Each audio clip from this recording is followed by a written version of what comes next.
Моята проповед е представена, се вика Пет светови или Божиот план со луѓето и светот.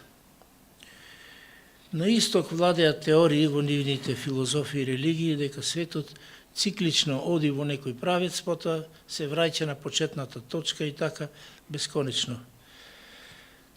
Библијата ни покажува еден друг концепт на движење кон одредена конечна цел. Почнува од рајската градина, завршува со небескиот Ерусалим. Денес има многу така наречени научно-фантастична литература, а јас кога бев млад, исто така ме интересираше таа литература, тогаш популарен беше Жил Верн, кој може би сега и заборавен, и читав негови романи, например, Патот во центарот на земјата, Пат околу светот за 80 дена и други. Денес пак има книги кои опишуваат други космички светови, борби меѓу разни космички цивилизации, сето ово плод на фантазијата. Нема тука ништо вистинито, нити па има корис од ваква литература. И затоа, од кога поверував и станав библијски верник, и отфрлив таа литература и видов дека Библијата е вистинита, но и фантастична книга. Таа задоволува гладта за знаење, за минатото, за сегашноста и за иднината. Библијата опишува всушност 5 светови. Ова е цитат што го прочитавме, тука се спомнуваат 3 света. Светот што порано беше потопен со вода, се спомнува сегашниот свет и се спомнува еден свет, ново небо и нова земја.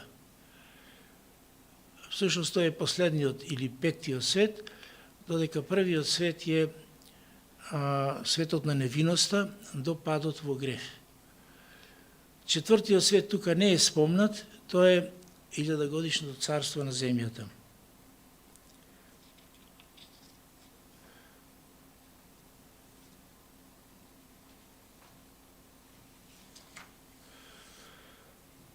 Во овој текст се спомнуваат некои подигрувачи или смевачи, подсмевачи, критичари.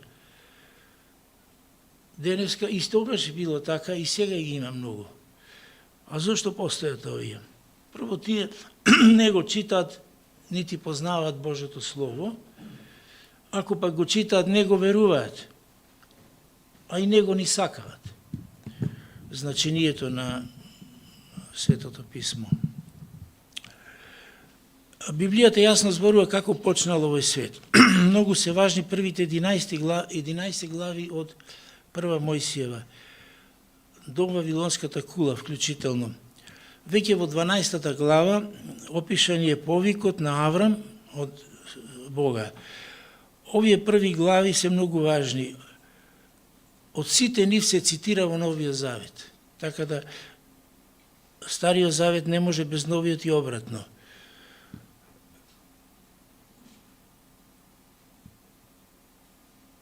Например, Господ Исус Христос во Матеј 5:18 вели дека сето писмо ќе се исполни, значи вклучително и Прва Мојсиева. Во Матеј 19 исто Господ зборува прашањето за разводот. Фарисеите го прашаат за разводот, а он го ја спомнува Адам и Ева, значи тие се историски личности. Во Матеј 22-29 дискусија со садукеите околу воскресението. Господ Исус Христос кажува дека Аврам, Исак, Јаков се исторички личности, но и дека се живи кај Бога.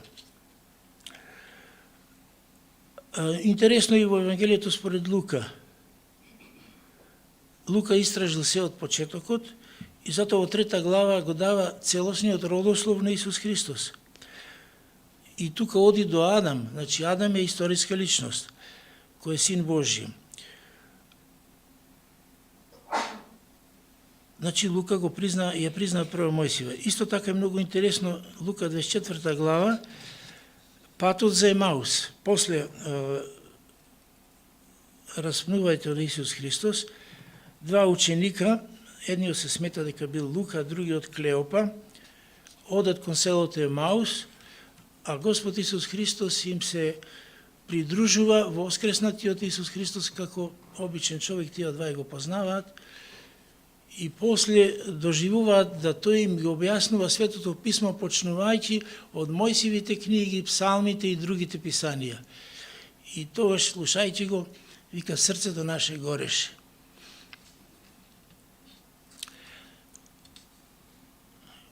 Исус е Бог, Исус е Творецот, тоа е запишано во Јован 1.1, 1.14, во Римљаните 9.5, Колошаните 1.16. Никој нема право да се нарече христијанин ако не го верува целото Свето Писмо.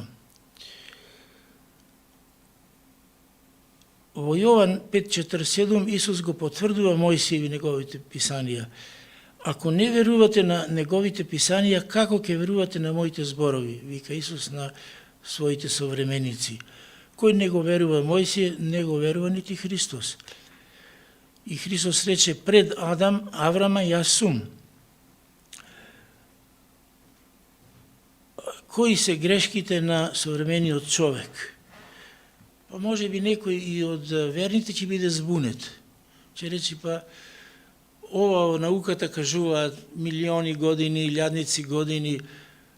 Дали е тоа вистина или ова во Библијата е вистина?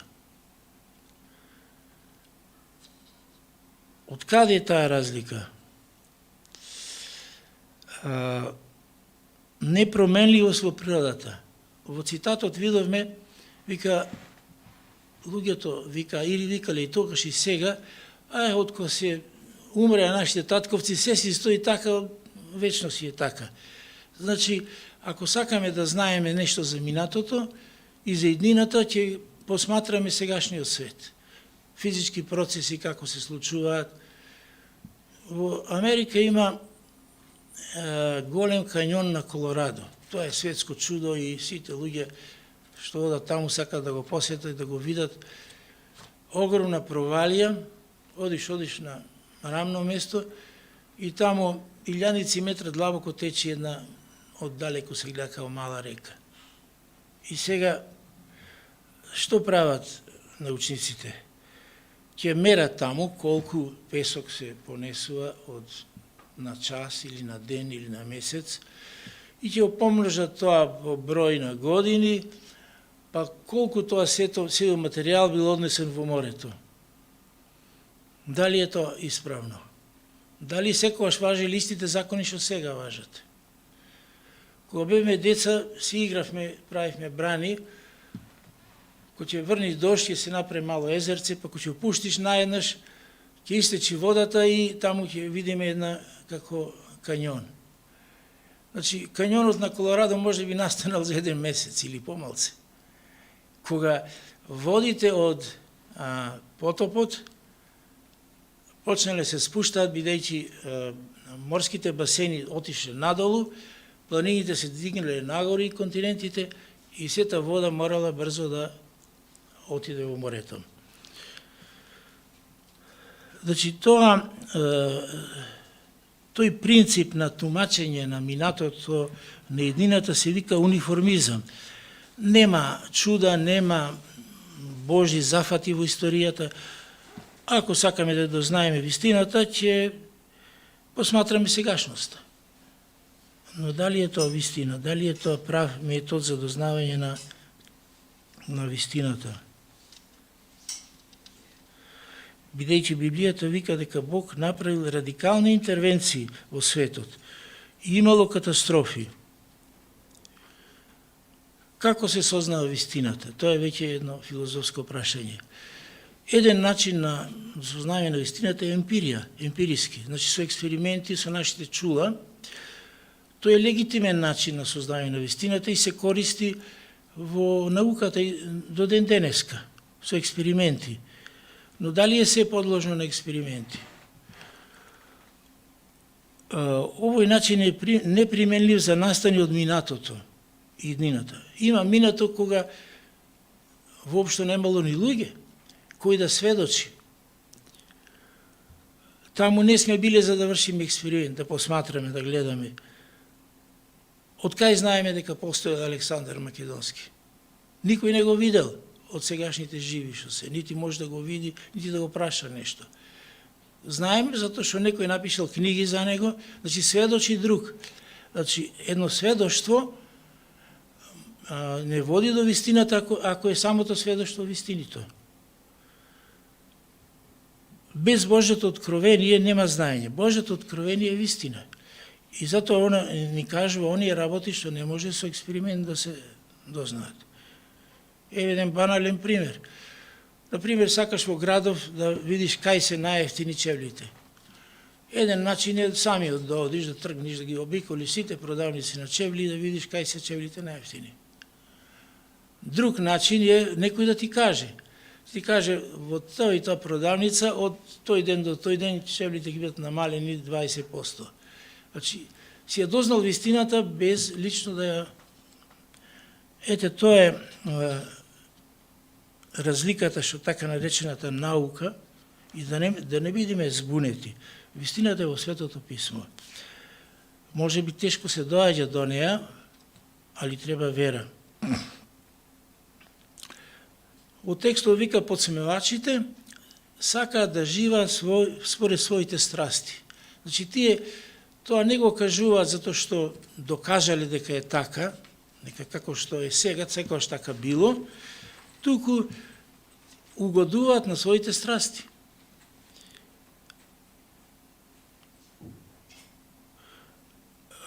Значи, они го негираат создавањето на светот, сегашноста и иднината.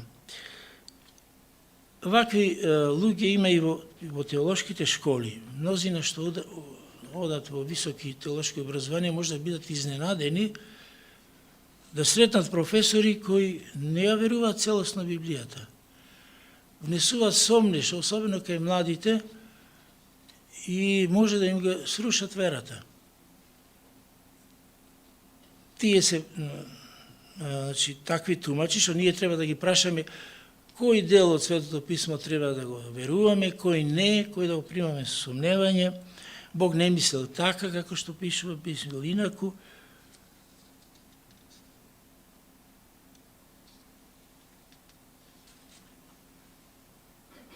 Значи, либералните теолози сакаат да го помират, во наводници, библискиот поглед на светот со световниот. Веруваат во еволуција. Прават големи компромиси со вистината. Да се чуваме од нивните книги, да не ги читаме, напротив да читаме книги од теолози кои ја веруваат Библијата.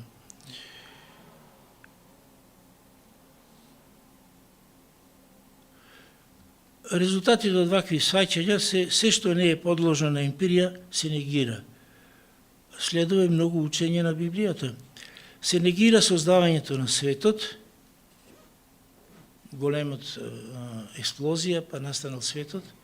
Некои викаат, кога ќе верувам во таа теорија, кога ќе настане експлозија во една печатница и да излези наеднаш некоја книга, например, Рат и мир од Толстој.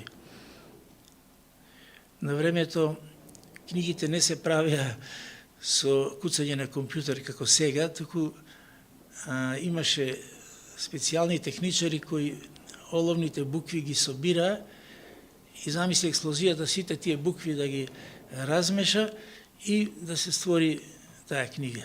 Можно ли е тоа? Значи се негира создавањето на првите луѓе преку Адам и Ева, се негира првобитниот грев, се негира општиот потоп, Ноевиот ковчег. Знаете, кога почнете да читате пак тоа на такви книги, може да ве занеси многу лесно. Во таквите книги ќе прочитате, па како можел Ное да ги собери сите тие животни. Сигурно трчал по преријата со стап и ги ловел. На ваквите луѓе би му рекол, како Исус Христос што им рече, не го знаете писмото ни Божјата сила. Или ќе речат, па откаде толку храна цела година да јадат животните? Па како чистел измет од животните? За се има одговор. Денеска е големо чудо како птиците кои ќе дојде одреден датум, а нити учеле факултет птиците, нити читаат нешто, се собират и одат во Африка, таму на езерата да... Кој тоа им го возможил таа можност? Бог не може ли Бог да им рече на животните, ајде сега сите влезете? Или да ги направи да спијат? Вика дека мечката цела зима спие во хибернација. И така натаму. Значи, за се има одговор, меѓутоа, Светото Писмо не оди нашите, како да речем, радозналости да ги задоволува, затоа што Бог не е должен никому рачун да дава. Ако сакаш верувај, како што е напишано, ако сакаш не верувај. Значи се негира потопот, се негира Божиот суд над луѓето при градењето на Вавилонската кула. Денеска најдобрите овие јазичари не знаат како настанали јазиците. Викаат, луѓето живееле изолирано едни од други, затоа јазиците се промениле. Па не би рекол дека луѓето се изолирани. Луѓето патуваат. Нема друго објаснување за јазиците и народите, освен судот Божи при Вавилонската кула, зашто тие правеле хуманистичка цивилизација, во чија центар ќе биде човекот. И денеска се прави хуманистичка цивилизација. Мислам дека зградата на парламентот во Страсбург е во облик на недовршена Вавилонска кула. Со тоа сакат да кажат, тие не успеа, ама ние ќе успееме. Ќе направиме нашата цивилизација да биде вечна. Се негира чудата што ги правил Господ Исус Христос и апостолите, раѓањето на христијанската црква, првите духови, се негираат сите чудни настани кои го следат второто Христово доаѓање на земјата и самото доаѓање се негира. Се одрекува постоењето на невидливите суштества како што се ангелите, се одрекува Божјото тројство, Отец, Син и Свети Дух. Нема да има Божјо царство на земјата, нема Божја милост, љубов, простување и вечен живот. Тоа е современиот поглед на свет.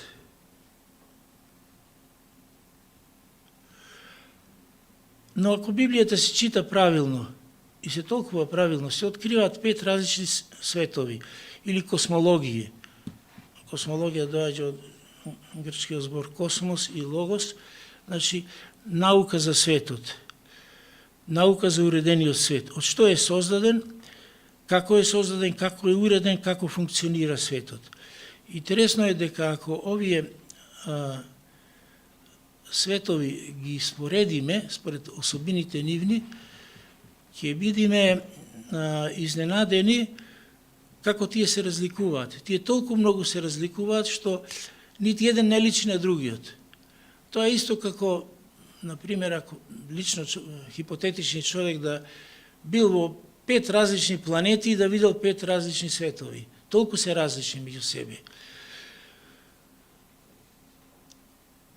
Тоа се гледа, например, во Божиот однос кон човекот, преку разни завети.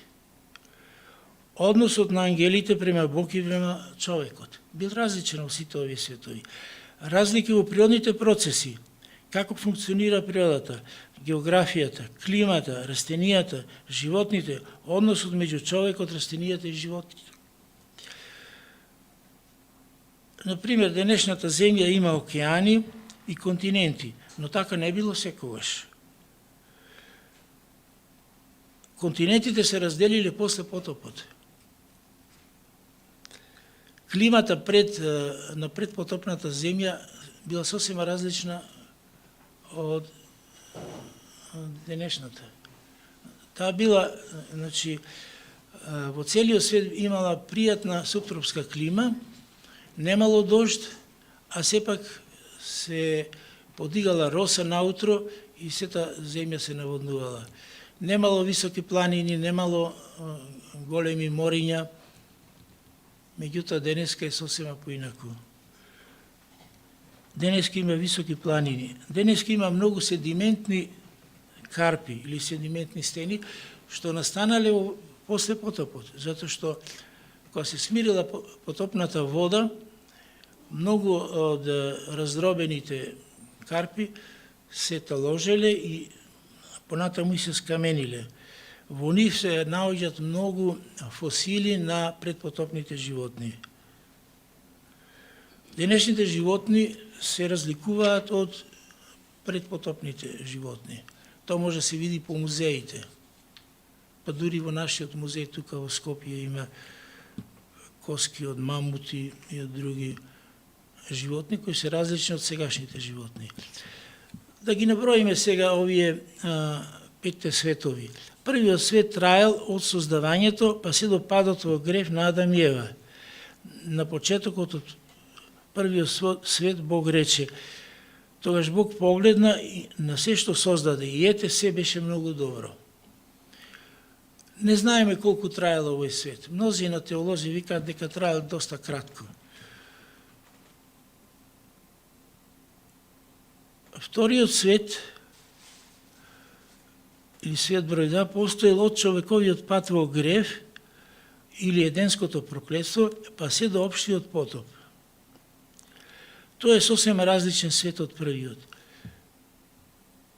Изричито е речено дека земјата е проклета заради тебе. Господ му рече на Адам, земјата ќе биде проклета. Што опфаќа ово проклетство? Не е објаснето на научен поглед, не е прецизно речено. Ја лично верувам дека тоа се одразило на се живо, и на Адам, и на животните, и на растенијата. Едноставно се измениле. Денеска, ако видите некоја уметничка слика на Адам и Ева покрај дрвото, па по дрвото змија, ќе ги видите Адам и Ева голи како сегашни луѓе. Можда не били така во почетокот. Можда од нив зрачело некоја славна светлина, која после падот во грев исчезнала. И животните се измениле. Во светот влегла смртта. И луѓето и животните станале смртни. Па и растенијата. Ја верувам дека и природните закони што прво Бог ги створил се сменети. Например, термодинамичките закони, дека се оди кон неред, кон распаѓање, дека тогаш се појавил тој закон. Се дали само на земјата или во целиот космос, не е познато. Може и во целиот космос. Значи, оној кој створил, може и пак да створи. За него не е ништо невозможно.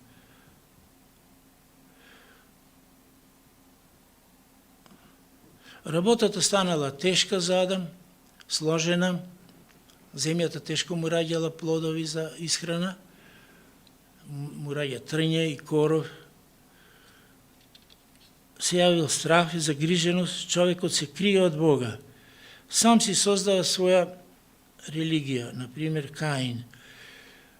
Веројатно и растенијата и животните се измениле.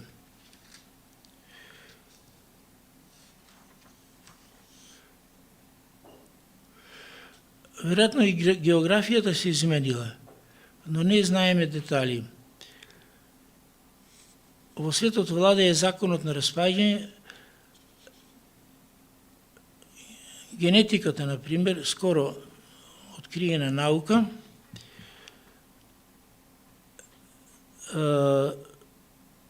на сите живи суштества се изменила. Денес е познато дека смртта настапува заради генетски промени.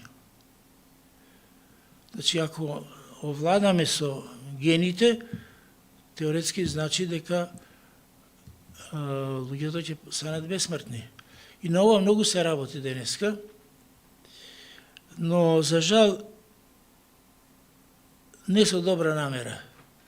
Луѓето се што ќе се постигне некое откритие, го користат прво за зли намери. Например, Алфред Нобел открил динамитот, прво се употребил за војна. Значи, кои се злите намери? Па сакат да направат едни луѓе поскоро да умираат, други вечно да живеат. Значи, со падот во грев се јавила омраза, завист, убиство. Раѓањето е сврзано со болки и ризици. Тоа знаат жените. Пред потопот не било така. Имале луѓето благослов да се размножуват, но сега, после потопот, раѓањето е сврзано со болки и ризици. Има многу вежбалници каде жените пред пораѓај вежбаат, меѓутоа ништо не помага, пак мора да поминат тие маки. Сепак вториот свет е многу различен од третиот, тоа е сегашниот свет во кој ние живееме. Апостол Петар вели дека тогашниот свет бил уништен и само 8 луѓе се спасиле. Има една книга која може нека ја набави, Genesis Flood се вика на енглески, или Потопот, книга за потопот од Прва Мојсиева, од Морис. Има друштво на како се вика, луѓе што веруваат во создавањето во Америка, и многу интересна таа книга.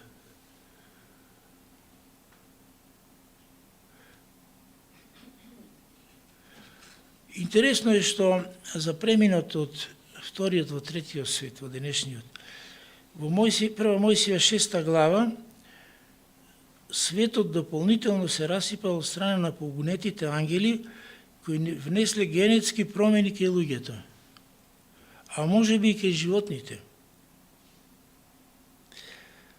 Генетските промени кај луѓето направиле да има джинови на земјата. И денеска се откриваат коски од джиновски луѓе, кои луѓето не знаејќи што ќе им прават, ќе ги дадат во Смитсонијан, а Смитсонијан ќе ги стават во визбата и после неколку години ги нема никаде. Зашто таа работа не може да објаснат никако со теоријата на еволуцијата.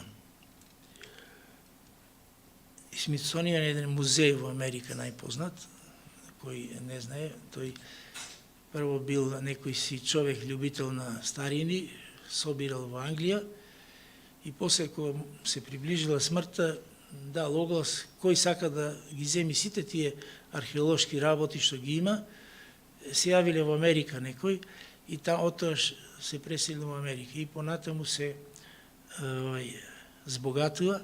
Јас сум бил таму во една посета, и сум видел некои од електротехниката, некои стари работи.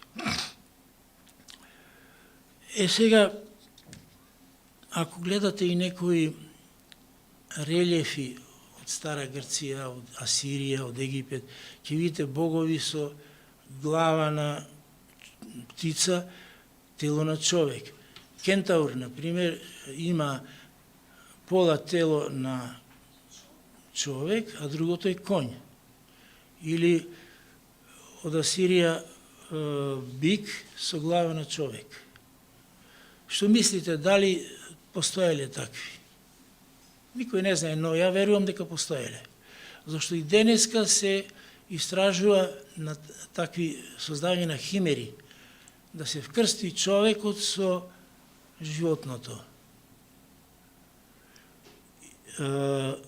Еден биолог побожен вели, кој е професор по биологија во Канада, Томислав Терзин, тој вика, лабораториите кои се во војна, работа за војните цели, се 30 до 40 години понапред од лабораториите кои работат на универзитетите.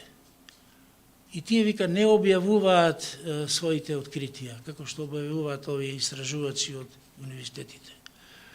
Тоа значи да знаете во каков свет живееме. И зошто Бог го уништил тој свет? Па Бог не е обавезен да ги спаси тие луѓе кои се генетски изменети. Фактички тие не се потомци на Адам и Ева. Зато Бог морал да го уништи тој свет, а Адам и неговото семејство се нашле најдобри, најправедни, а може би и во нив имало нешто од расипана генетика, бидејќи кажува во 6 глава дека и после потопот имаше джинови. И гледаме ние во прва Мојсиева, кога и втора Мојсиева, кога се населува во ветената земја, имаше джинови во неја. Значи,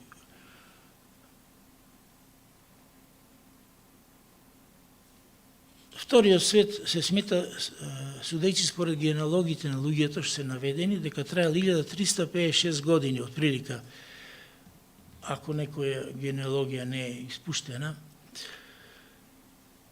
Третиот свет е свет во кој ние живееме. За него апостол Петар вели: а сегашната небеса и земја со истото слово се запазени и се чуваат за оган за денот на судот и погибелта на безбожните луѓе. Нашиот свет е наречен послепотопен свет. Еволуционистите викаат дека овој свет е единствен свет кој воопшто постоел, немало претходни светови.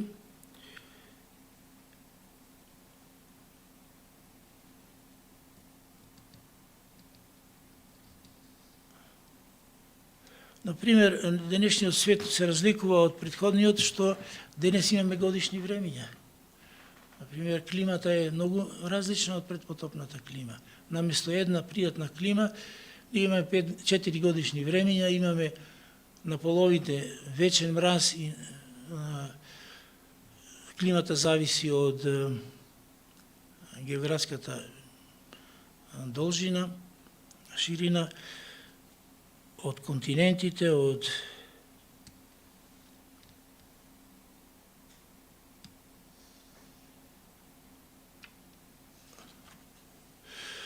сега четвртиот свет. Тој е оној свет што го чекаме. Мене ми е најинтересен тој свет, затоа што предстои. Ја не верувам дека ние ќе имаме денеска време, повеќе ќе биде како увод.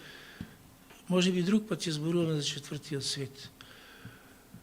Тоа е 1000-годишното царство за кој Исус Христос не учеше како да се молиме.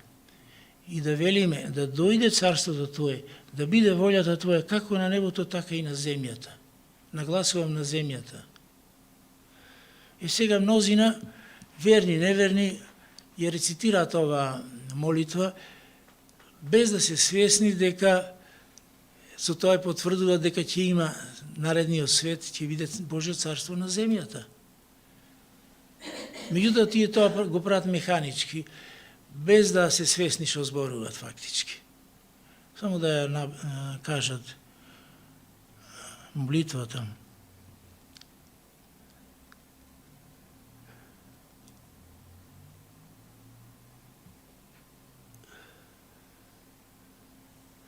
Интересно, во Лука има некои места што пак укажуваат дека ова царство ќе биде на земјата. Например, во Лука 12 глава беше, и Исус вика се зарадува и рече: не бој се мало стадо, зашто волјата на вашиот Отец Небески е да ви даде царство. Потоа, во Лука 19 глава од 11 до 28 има приказна за 10 сребреници. Таа е аналогна на приказната од Матеја за талантите, 10 таланти кои Господ ќе ги даде на луѓето, символично на секој човек, способности за работа, меѓутоа овде се кажува 10 сребреници им даде. им рече тргувајте со нив додека да се вратам. И вика,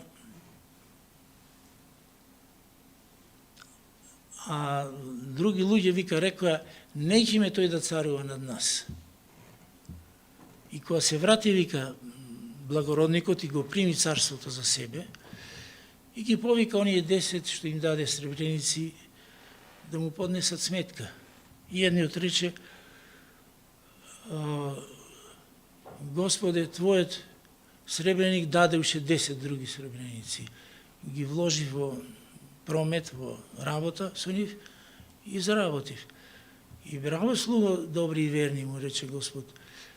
Во малку му беше верен, над многу ќе те поставам. И му даде да владее над 10 градови.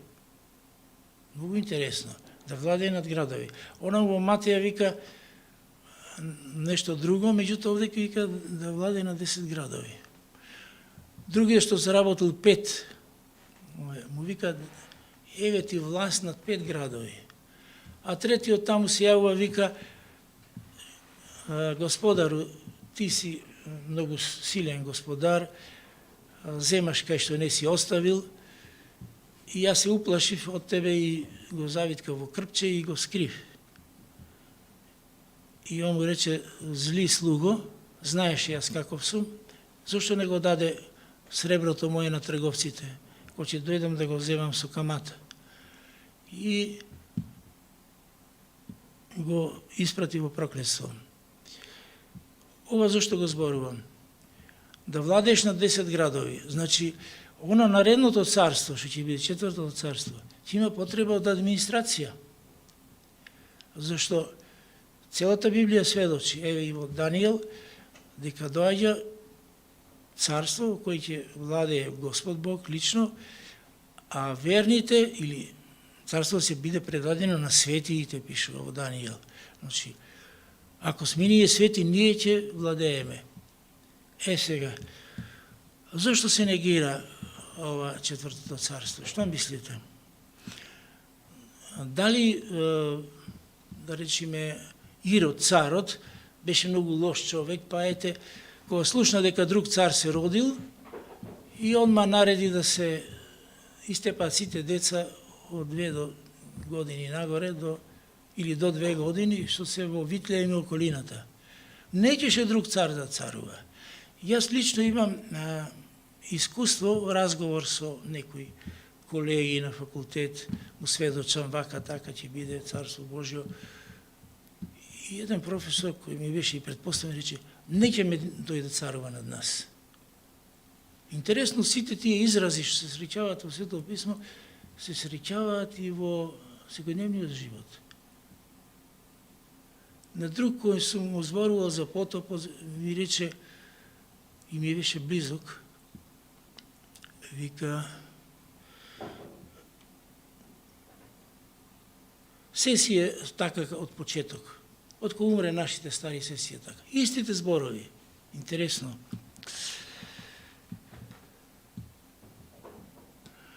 Значи, дали другиве власти, што покасно, после Ирода биле, го примале христијанството со благонаклоност. Например, после Ирод бил вазал на римјаните, ама како Римското царство се однесувало кон христијаните?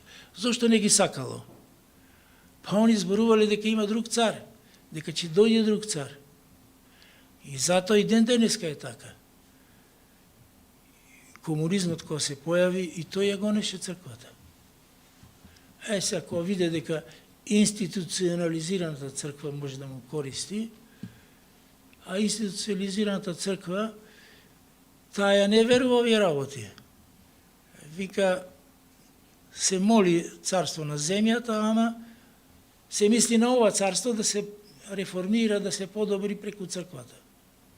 Значи, она не верува дека ќе дојде катастрофа, дека ни се ближи катастрофа. Во Данијел вели дека царството Божјо ќе дојде како камен што ќе удри во кипот, таму символично на сите царства, и сите царства ќе ги поништи, а тоа ќе стане, значи, голема карпа која ќе исполни целата земја. А другите царства ветрот ќе ги извее како ѓубре и нема да се спомнуваат повеќе. Значи, ден денеска христијанството, вистинското христијанство не го сака заради царството Божјо. Не ќе он да царува над нас.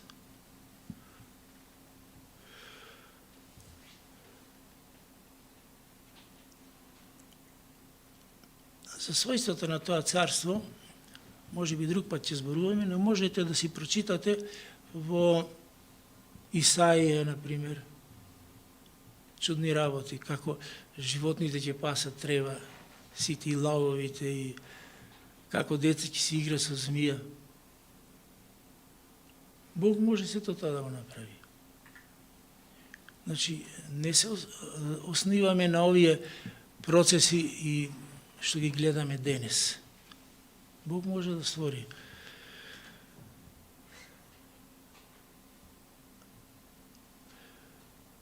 Петтиот свет. Петтиот свет е опишан во Откровение 21 и 22 глава. Тој што се нарекува ново небо и нова земја, каде живее праведноста. Тој свет ќе трае вечно. Нема да има смрт, нема да има грев, ќе има заедништво со Бог.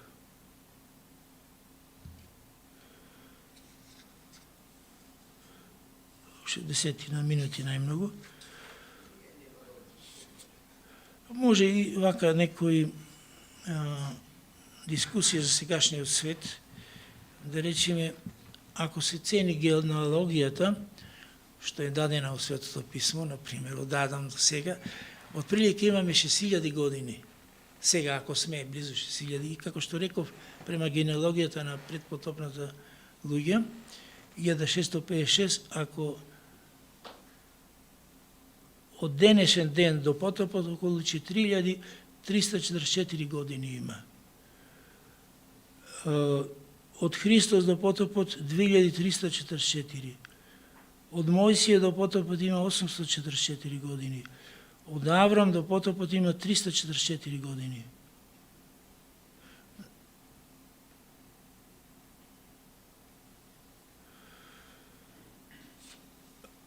Овие работи неверните не ги признават.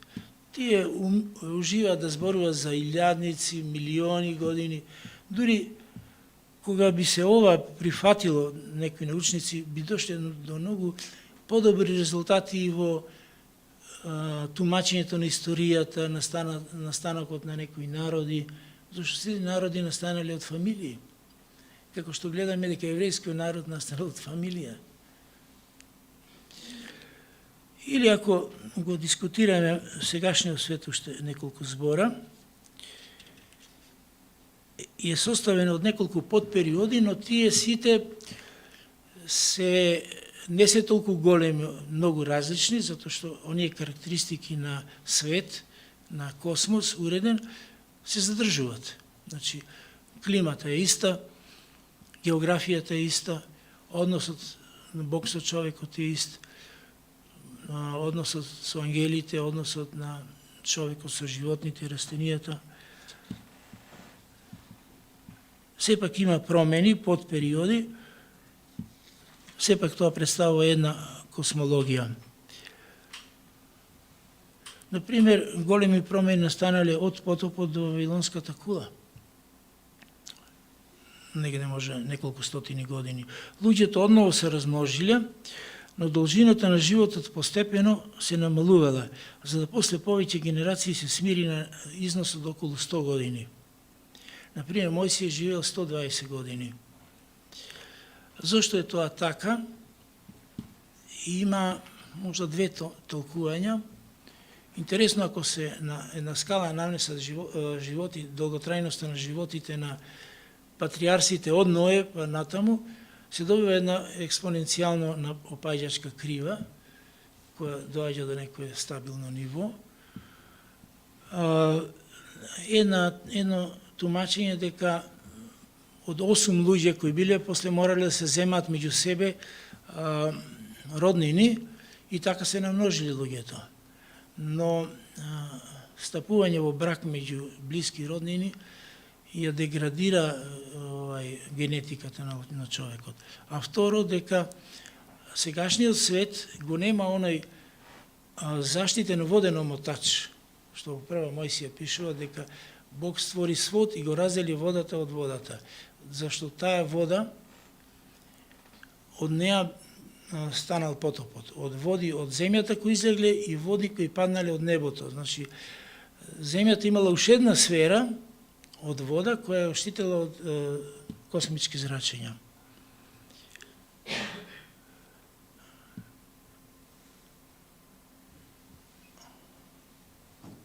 Со појава на Мојсија на историската сцена, да речеме, официјално се појавува израелскиот народ во Египет и излегле од Египет. Израелскиот народ живее под систем на закони. Тоа е исто еден период, една промена.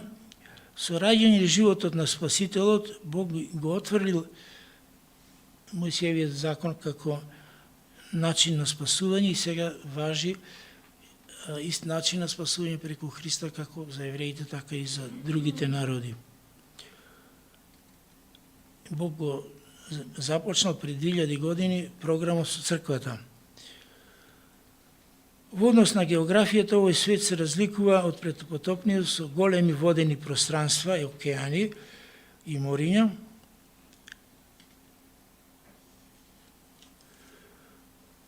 Сувата земја е разделена на континенти. Во климата имаме пролет, лето, есен и зима, рековме. Интересно е и следното. После потопот во сегашниот свет имаме првпат појава на власти, државни власти и принудно одржување на редот. Во грешен свет мора да има принудно одржување на редот. Ја често пати читам во некои историски записи, вика, се повлекоја, вика, германците од Струмица, ама, вика, брзо настапија партизаните, вика, за да не остане градот без власт. И луѓе што преживеале војни знаат дека кога нема власт, најлошо е нешто. Било каква власт само нека има, зашто тогаш лошите страсти на луѓето излезат. Крадење, убивање, омрази. Значи, мора да има власт. Промена во исхраната на луѓето до дозволено е месо сега. Например, пред потопното немаше месо. Планините се високи, океаните се длабоки, големо присуство на седиментни карпи, во кои има фосили од предпотопните растени и животни. Растителниот животински свет е многу посиромашен. Нови завети меѓу Бог и луѓето, нов завет, Аврамов завет, Христов завет. Нови односи меѓу ангелите и луѓето. Ангелите се во служба на луѓето и Бог денеска. Преминот во наредниот свет ќе помине преку едни породилни маки, што се наречени големите неволи или големите маки, кои се опишуваат во Матеј 24 глава и во Откровението од 6 до 19 глава. Бидејќи времето истече, би можело уште многу да се набројува, да се држиме до Светото Писмо, тоа е вистината, да се држиме до нашиот Спасител Господ, тој ќе не безбедно пренесени за овој живот и да го чекаме доаѓањето на Господ Исус Христос, кој ќе го воспостави четвртиот свет, славното 1000-годишно царство на земјата.